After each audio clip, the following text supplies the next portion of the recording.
열왕기상 18장 41절부터 46절까지 돌아가면서 한 절씩 읽겠습니다. 엘리야가 아합에게 이르되 올라가서 먹고 마시소서 큰 빗소리가 있나이다. 아합이 먹고 마시러 올라가니라. 엘리야가 갈멜산 꼭대기로 올라가서 땅에 꿇어 엎드려 그의 얼굴을 무릎 사이에 넣고 그의 사환에게 이르되 올라가 바다 쪽을 바라보라. 그가 올라가 바라보고 말하되 아무것도 없나이다. 이르되 7번까지 다시 가라. 7번째 이르러서는 그가 말하되 바다에서 사람의 손만한 작은 구름이 일어나나이다. 이르되 올라가 아합에게 말하기를 비에 막히지 아니하도록 마차를 갖추고 내려가소서 하라 하니라. 조금 후에 구름과 바람이 일어나서 하늘이 캄캄해지며 큰 비가 내리는지라.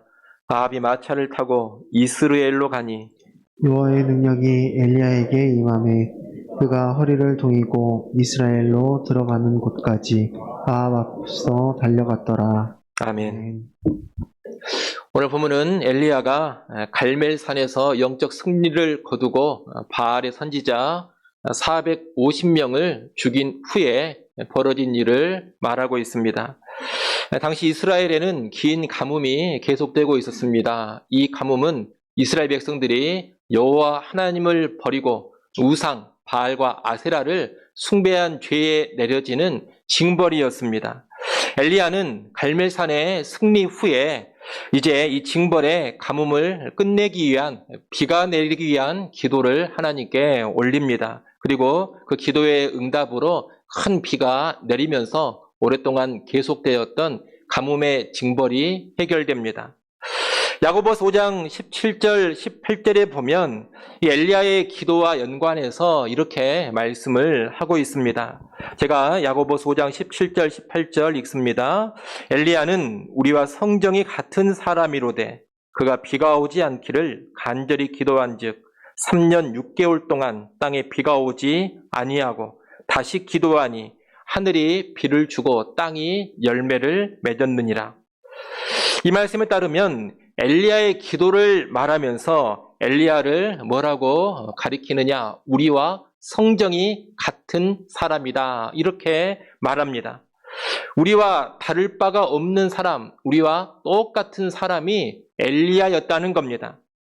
이 말은 오늘 본문에 엘리야의 기도에 관한 이야기가 단지 엘리야에게만 해당되는 이야기가 아니라는 것을 알게 해줍니다. 엘리야가 그 존재 자체가 유별나고 특별해서 그의 기도가 응답된 것이 아닙니다. 우리나 엘리야나 똑같은 사람입니다. 오늘 본문은 엘리야가 얼마나 특별한 존재냐 이것을 가르치는 것이 아닙니다.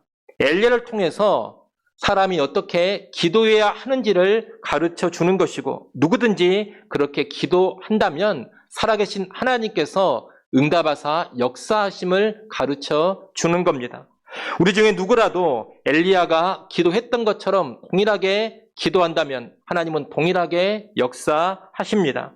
그러니 우리는 오늘 본문을 통해서 어떻게 기도해야 하는가 이것을 배워야 합니다. 그리고 동일한 기도의 삶을 통해서 동일하게 역사하시는 그 하나님을 경험해 갈 수 있어야 하겠습니다. 그렇다면 엘리야의 기도는 어떤 기도였습니까? 3가지로 볼 수가 있겠습니다. 첫째, 이 엘리야의 기도는 하나님의 말씀에 근거한 기도였습니다. 41절에 보면 엘리야가 아합에게 말합니다. 올라가서 먹고 마시소서 큰 빗소리가 있나이다. 올라가서 먹고 마시라 이 말은 염려나 근심을 떨쳐버려라 이런 의미가 깔려 있습니다. 아합 왕은 오랜 가뭄으로 인해서 큰 근심과 염려 가운데 있었습니다. 그런데 이제 그 가뭄이 끝날 테니 근심을 다 내려놓고 처소로 올라가서 먹고 마시라는 겁니다. 그러면서 큰 빗소리가 있다고 엘리야는 말합니다. 지금 3년 6개월 동안 비가 오지 않았습니다. 그런데 엘리야는 큰 빗소리를 듣고 있습니다. 가뭄을 끝내버릴 큰 비가 내릴 것을 이미 전적으로 확신하고 있는 겁니다. 그런데 이런 확신은 자의적인 확신이 아닙니다. 다시 말해 엘리야 스스로의 생각으로 큰 비가 내릴 것이다 이렇게 확신하고 있는 게 아니라는 겁니다. 엘리야의 이 확신에는 말씀의 근거가 있습니다. 18장 1절을 한번 보십시오. 열왕기상 18장 1절에 보면 엘리야에게 주신 하나님의 말씀이 나옵니다. 많은 날이 지나고 제3년에 여호와의 말씀이 엘리야에게 임하여 이르시되 너는 가서 아합에게 보이라. 내가 비를 지면에 내리리라. 엘리야는 이 하나님의 말씀을 받고서 갈멜산의 싸움을 벌였고 승리했습니다. 그리고 이 하나님의 말씀의 입각에서 이제 큰 비가 내릴 것을 확신하고 있는 겁니다. 아직 비가 오지는 않았습니다. 그러나 엘리야는 하나님의 말씀대로 반드시 된다는 믿음을 가지고서 믿음의 귀를 열고 큰 빗소리를 듣고 있는 겁니다. 그리고 그 말씀을 믿는 믿음 가운데 하나님께 나아가 기도한 겁니다. 그러므로 엘리야의 기도는 철저히 하나님의 말씀에 근거한 기도입니다. 자기 스스로 자기 멋대로 올리고 있는 기도가 결코 아니었다는 겁니다. 여러분, 기도라는 것은 막무가내로 내 소원을 아뢰며 무조건 내 뜻을 이뤄달라고 구하는 것이 아닙니다. 물론 우리가 신앙생활을 처음 시작할 때에는 그런 기도를 드리기도 합니다. 하나님의 뜻이라든가 말씀과는 전혀 상관없이 그저 내가 원하고 내가 갈망하는 그런 기도를 드리기도 한다는 겁니다. 영적으로 미숙할 때는 그런 기도를 드리기도 하는데 또 우리가 어릴 때 하나님은 그런 기도를 곧잘 응답해 주시기도 합니다. 그런 기도에 응답해 주시면서 하나님이 살아 계신다는 것을 영적으로 미숙하고 어린 신자들에게 알려주시는 겁니다. 신앙의 초보 시절에는 여하튼 그런 기도라도 드리는 것이 아예 기도하지 않는 것보다는 훨씬 좋습니다.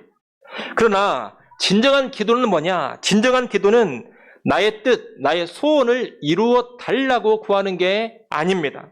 진정한 기도는 하나님의 말씀에 근거해서 하나님의 말씀을 붙잡고 구하는 것입니다. 우리가 하나님의 말씀을 믿고 그 말씀을 붙잡고 기도할 때 그 말씀대로 이루어집니다. 말씀대로 구할 때 말씀대로 성취가 된다는 겁니다. 그것을 가리켜 기도의 응답이라고 합니다. 여러분, 하나님은 우리의 기도 가운데 당신의 말씀을 이루어 가기를 원하십니다. 하나님은 비를 지면에 내리리라고 말씀을 주셨습니다. 이제 긴 가뭄을 끝내고 비를 지면에 내리는 것, 이것이 하나님의 뜻입니다. 그렇다면 그냥 하나님이 알아서 비를 내려주시면 좋을 텐데 하나님이 그렇게 하시지를 않는다는 겁니다. 사람의 기도를 통해 비를 내리십니다. 기도 가운데 당신의 말씀을 이루고자 하시는 겁니다. 기도 가운데 하나님의 말씀대로 이루어 가시는 것, 여러분, 이것이 하나님의 일하시는 원리입니다. 여러분, 마음 깊이 새겨 두셔야 됩니다. 기도 가운데 하나님의 말씀을 이루어 가시는 것, 이것이 하나님의 일하시는 원리다. 에스겔 36장 37절에도 보면 이런 원리를 잘 가르쳐주고 있습니다. 에스겔 36장 37절 말씀, 여러분이 한번 화면을 보시고 읽어보십시오. 에스겔 36장 37절 말씀 읽습니다. 주 여호와께서 이같이 말씀하셨느니라. 그래도 이스라엘 족속이 이같이 자기들에게 이루어 주기를 내게 구하여야 할지라.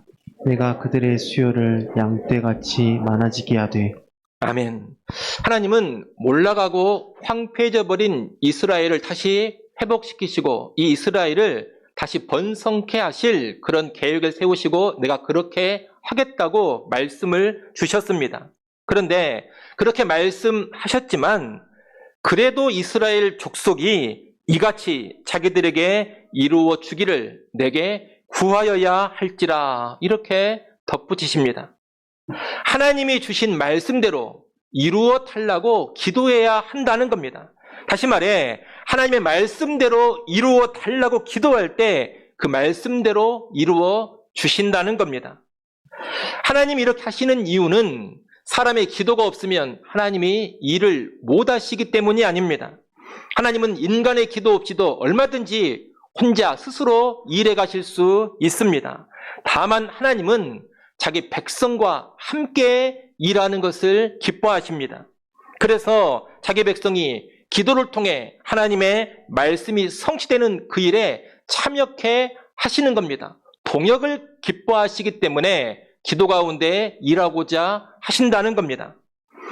또한 기도하는 가운데 말씀대로 이루어질 때 우리는 정말로 하나님이 일하셨다라는 것을 더욱더 생생하게 알게 됩니다. 아무런 기도도 하지 않았는데 어떤 일이 이루어지면 우연으로 생각을 하고 어쩌다 보니 그렇게 된 것으로 생각을 해버립니다. 또는 내가 잘해가지고 내가 능력을 발휘해가지고 그 일이 이루어진 것처럼 착각을 하기도 합니다. 그러나 기도 가운데 일이 이루어지면 하나님이 일하셨다고 인정하게 되고 고백하게 됩니다. 우연히 된 것이 아니라 하나님이 하셔서 된 일이요. 내 힘과 내 능력으로 된 것이 아니라 하나님의 능력으로 된 것임을 인정하게 되는 겁니다. 그래서 하나님은 일반적으로 기도 가운데 일하시고 기도 가운데 말씀을 성취해 가시는 겁니다. 달리 말하면 말씀을 붙잡고 기도할 때 말씀대로 이루어지는 그런 응답을 누리게 하시는 겁니다. 그러니 여러분, 하나님 말씀을 먼저 아시고 그 말씀을 붙잡고 기도하시기를 바랍니다. 다시 말씀드리지만 기도는 막무가내로 내 소원을 던지는 것이 아닙니다. 막무가내로 내 소원이나 구하는 것이 아닙니다. 그저 내 생각과 내 욕심을 따라 간구하는 것이 아닙니다. 기독교의 기도는 하나님의 말씀에 근거해서 그 말씀을 붙잡고 하나님의 뜻을 따라 구하는 것입니다. 이를 꼭 기억하시고 오늘 여러분의 기도를 반드시 말씀 위에 두시기를 바랍니다. 말씀에 근거한 기도, 말씀을 붙잡는 기도를 드리시기 바랍니다. 그런 기도를 올린다면 하나님이 반드시 응답의 축복을 주실 겁니다. 둘째로 엘리야의 기도는 겸손하고 간절한 기도였습니다.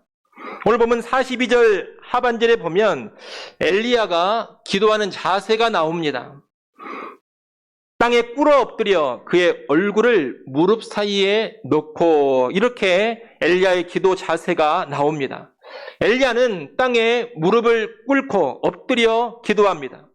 그런데 단순히 엎드리는 정도를 지나서 얼굴을 무릎 사이에 집어 넣는 아주 깊숙한 자세를 취합니다. 이 자세라는 것은 내적인 마음을 드러내는 한 양상입니다. 그러면 엘리야가 보여주는 이 자세는 어떤 마음, 어떤 내면을 보여주는 것입니까?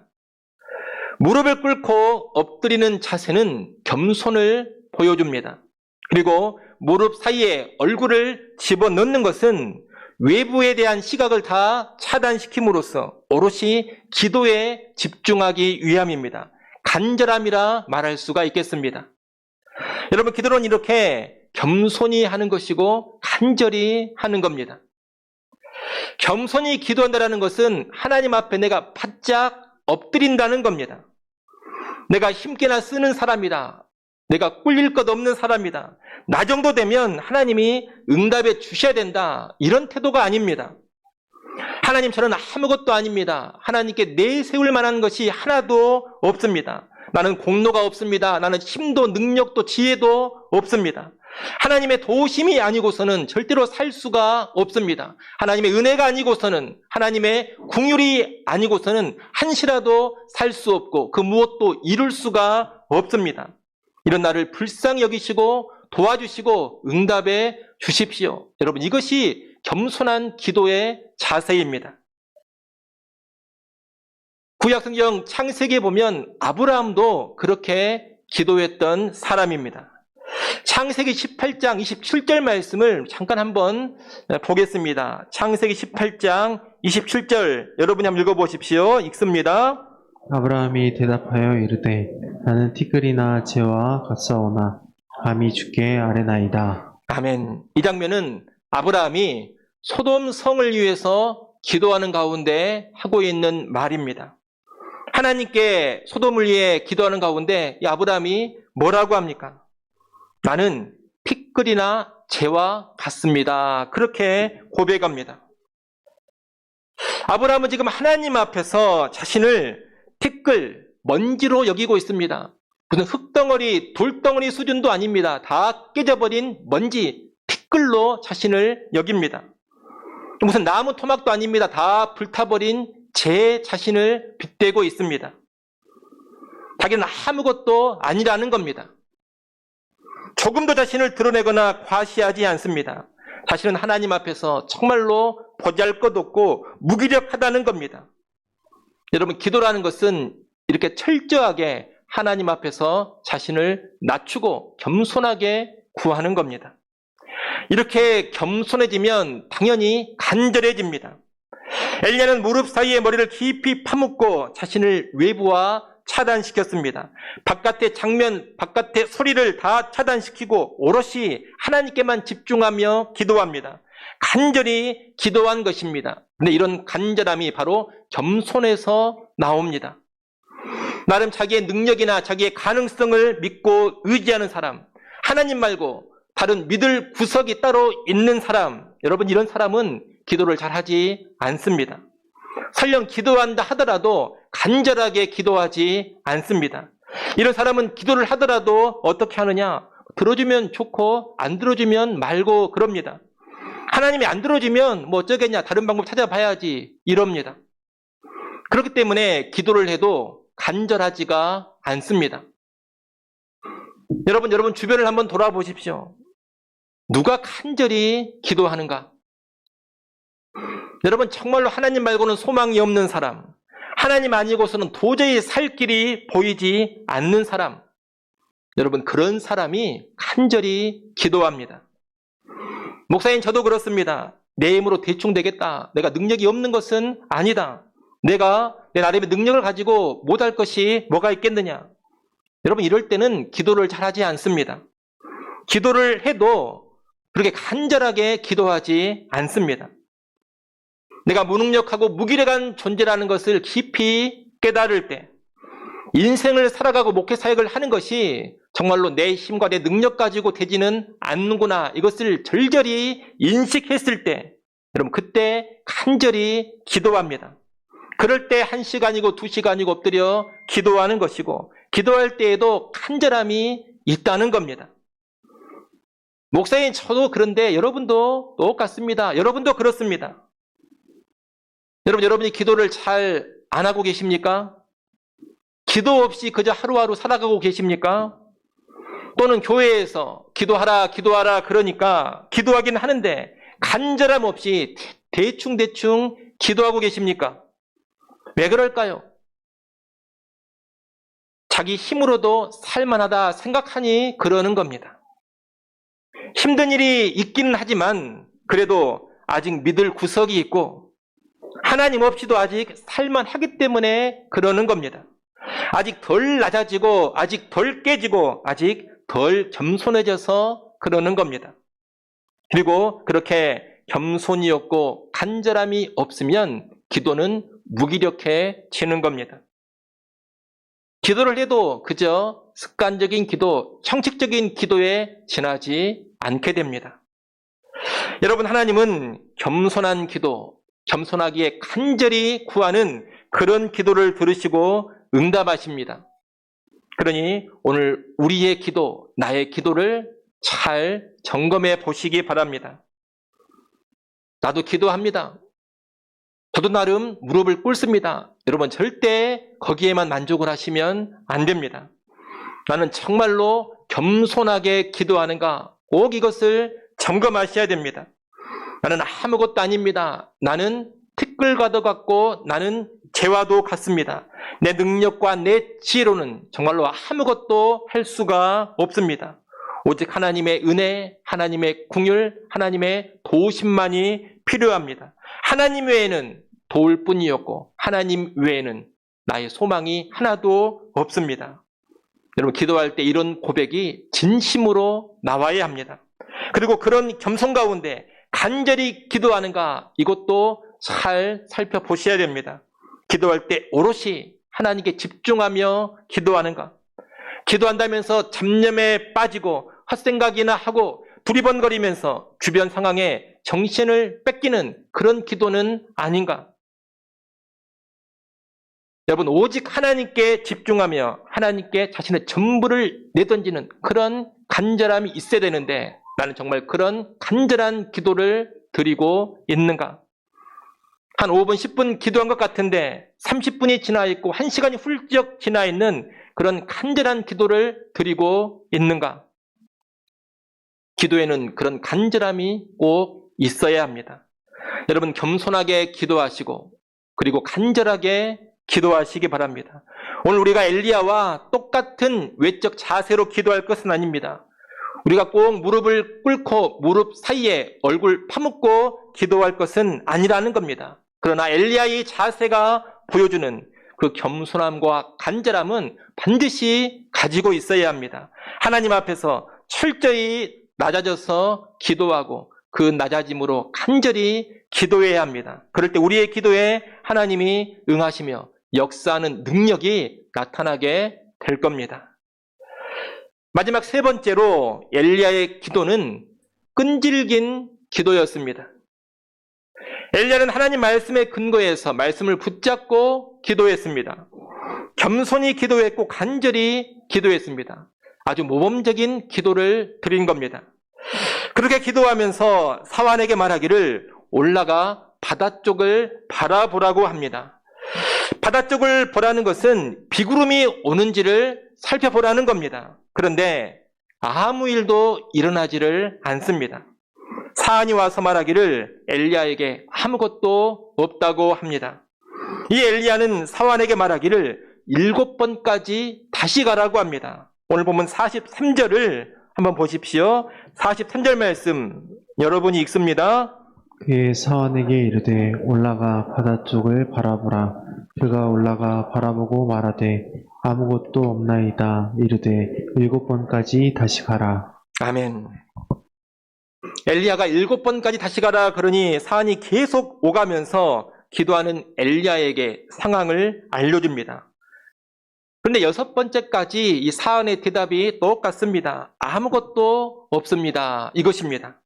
그러다가 7번째 사안이 말하기를 바다에서 사람의 손만한 작은 구름이 일어난다고 합니다. 7번째에 이르러서야 작은 비구름이 일어난 것입니다. 그리고 조금 후에 구름과 바람이 일어나서 하늘이 캄캄해지고 큰 비가 내립니다.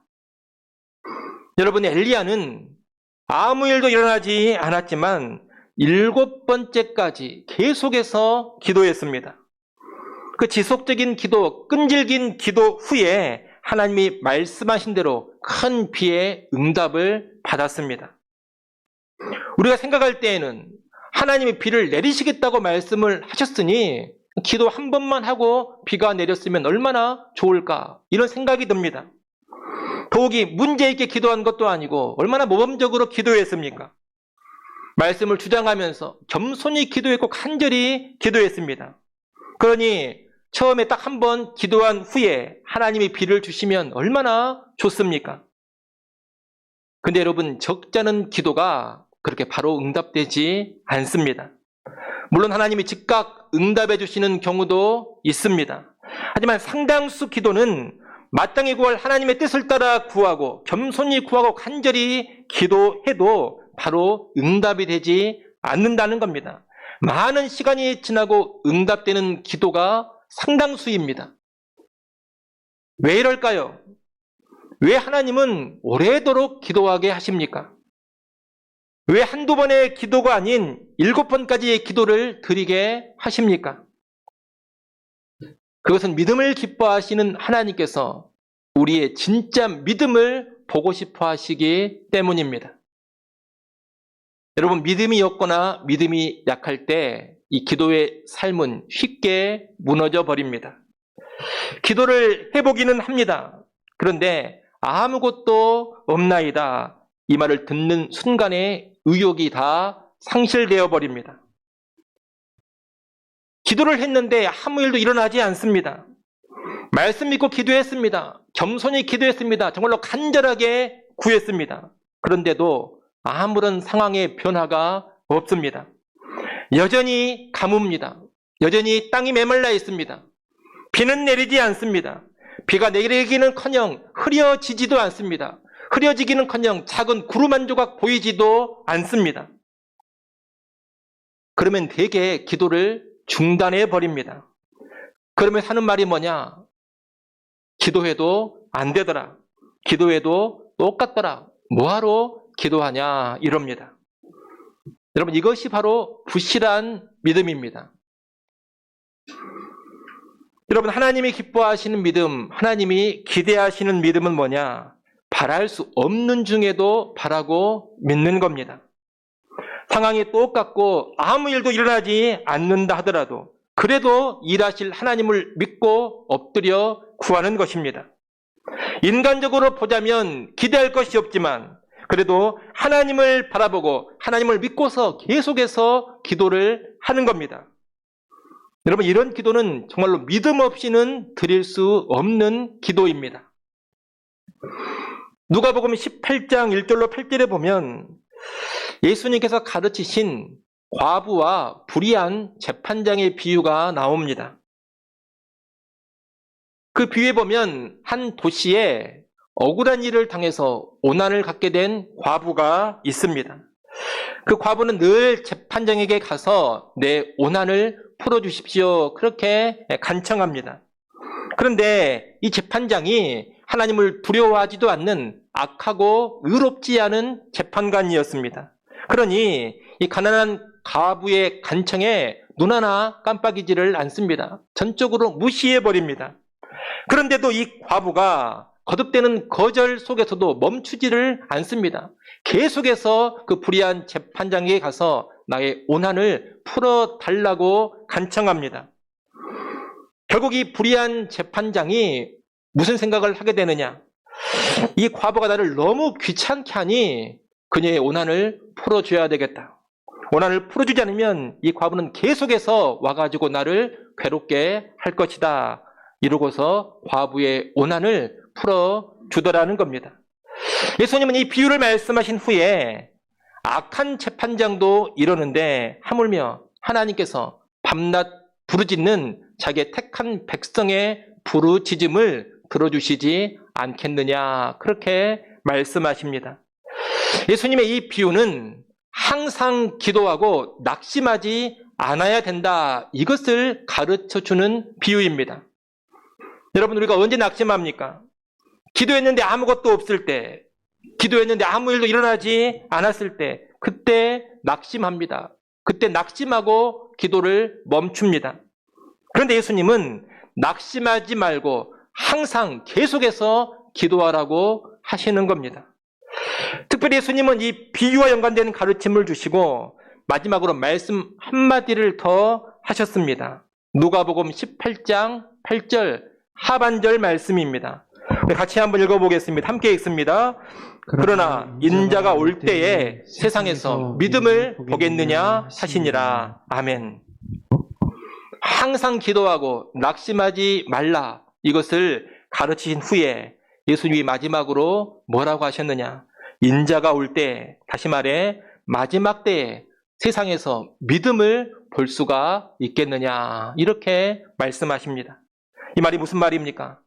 낙심하지 않고 낭망하지 않고 계속해서 기도하는 것이 믿음인데 마지막 때에는 그런 믿음을 보기가 힘들다는 겁니다. 마지막 때에는 그런 믿음 가진 사람을 찾아보기 힘들다는 겁니다. 여러분, 우리가 지금 마지막 때를 살고 있는데 정말로 그런 믿음 보기가 힘듭니다. 기도하는 사람은 많습니다. 여러분도 기도 한 번씩은 다 해보셨을 겁니다. 그러나 낙심하지 않고 끈질기게 계속해서 기도하는 사람은 많지 않습니다. 다시 말해 진짜 믿음을 가지고 기도하는 사람은 많지 않다는 겁니다. 기도 좀 해보고 아무 일도 일어나지 않으면 다 기도를 중단해 버립니다. 기도 좀 해보고 상황에 별다른 변화가 없다고 인식이 되면 다 기도를 포기해 버립니다. 아무것도 없나이다, 이 한마디에 다 기도를 중단해 버린다는 겁니다. 그러나 여러분, 기도는 낙심하지 않고 계속해서 올려야 하는 겁니다. 오늘 본문의 엘리야는 7번까지 기도했습니다. 이 7번은 문자적으로는 7번이지만 오늘 우리에게는 끝까지를 의미하는 완전수로 이해할 수가 있습니다. 기도는 7번까지 하는 겁니다. 하나님의 응답이 있을 때까지 끝까지 하는 겁니다. 눈에 보이는 형편으로 인해 낙심하지 않고 바랄 수 없는 중에도 바라며 계속해서 구하는 겁니다. 끈질기게 끝까지 하는 것, 이것이 믿음의 기도입니다. 그리고 그 믿음의 기도에 하나님은 반드시 응답해 주십니다. 여러분, 오늘 여러분이 혹시라도 중단해버린 어떤 기도가 있지는 않습니까? 분명히 하나님의 기뻐하시는 뜻임에도 불구하고 눈에 보이는 부정적인 상황, 부정적인 형편으로 인해서 중단해버린 어떤 기도가 있지는 않습니까? 가족을 위한 기도, 자녀를 위한 기도, 내 삶을 위한 기도, 교회를 위한 기도, 나라와 민족을 위한 기도, 사명을 위한 기도, 무엇이 됐든지 간에 분명 하나님이 기뻐하시는 뜻임에도 불구하고 상황이 별다른 진전이 없기 때문에 또는 부정적인 상황이 펼쳐졌기 때문에 내려놔버리고 포기해버린 그런 어떤 기도의 제목이 있지는 않습니까? 여러분, 그 기도를 다시 회복하시기 바랍니다. 다시 무릎을 꿇고 얼굴을 무릎 사이에 놓고 그 기도 제목을 회복하셔야 됩니다. 또는 혹시 오래도록 계속해서 기도해 오는 어떤 제목이 있지는 않습니까? 그런 제목이 있다면 계속해서 흔들림 없이 기도해 가십시오. 저도 30년 동안 계속 기도하는 제목이 있습니다. 조국의 교회를 위해 기도하는 제목, 그리고 내게 주신 사명을 위해서 기도하는 제목이 하나 제게 있습니다.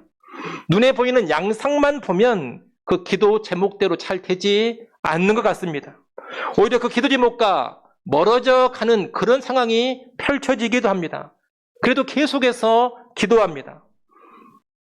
제가 20대부터 기도를 했는데 나이가 점점 더 들어가고 이제 50이 되어 가니까 정말로 그 기도대로 될까, 이런 의구심이 간혹 들기도 합니다. 그러나 그 기도 제목이 나의 욕망이 아닌 하나님이 기뻐하신 뜻임을 알고 말씀에 근거한 것이기 때문에 계속해서 기도합니다. 지난 30년 동안 기도를 해왔는데 앞으로 30년 동안도 더 기도할 준비가 되어져 있습니다. 또 많은 부모님들이 그러시겠지만 저도 우리 자녀들을 위해서 20년간 매일매일 기도를 하고 있습니다. 이 자녀들의 삶에 아직 뭔가 대단한 것이 드러나 보이지 않습니다. 아무것도 없나이다, 이 정도는 아닌데 별것이 없습니다. 은혜의 큰 비가 우리 자녀들에게 아직 내리지 않았습니다. 하지만 그래도 계속해서 자녀를 위해서 기도합니다. 아마 이 자녀를 위한 기도는 죽는 날까지 계속 되어질 겁니다. 여러분이 마지막 때에 믿음 있는 자를 찾으시는 하나님 앞에 끈질긴 기도로 여러분의 믿음을 보이시기 바랍니다. 낙심하지 마시고 여러분 계속해서 기도해 가십시오. 믿음을 기뻐하시는 하나님께서 하나님의 때가 찼을 때 반드시 그 기도대로 응답하시고 은혜의 큰 비를 내려 주실 겁니다. 오늘 말씀을 정리합니다. 우리는 오늘 오랜 가뭄 끝에 비를 내리게 한 엘리야의 기도를 봤습니다. 그 기도는 하나님의 말씀에 근거한 기도, 겸손하고도 간절한 기도, 그리고 끈질긴 기도였습니다. 오늘 우리에게도 이런 기도가 있기를 바랍니다. 이런 기도 가운데 우리의 메마른 삶에 은혜의 단비가 내리기를 바랍니다. 회복과 변화의 열매가 맺어지고 풍성한 열매를 맺기를 바랍니다. 무엇보다 믿음의 기도를 들으시고 그 기도에 응답하시는 하나님의 권능의 역사를 체험할 수 있기를 간절히 소원합니다. 기도하겠습니다. 하나님 아버지, 오늘 우리의 기도가 하나님께 합당한 기도가 되게 하여 주시옵소서. 하나님의 말씀에 근거한 기도, 겸손하고도 간절한 기도, 그리고 끈질긴 지속적인 기도를 드리게 하여 주시옵소서. 그런 기도 가운데 우리의 메마른 삶에 은혜의 단비가 내리기를 원합니다. 그런 기도 가운데 능력의 하나님을 경험하고 하나님이 맺게 하시는 풍성한 열매를 누려가게 하여 주시옵소서. 예수님의 이름으로 기도드리옵나이다. 아멘.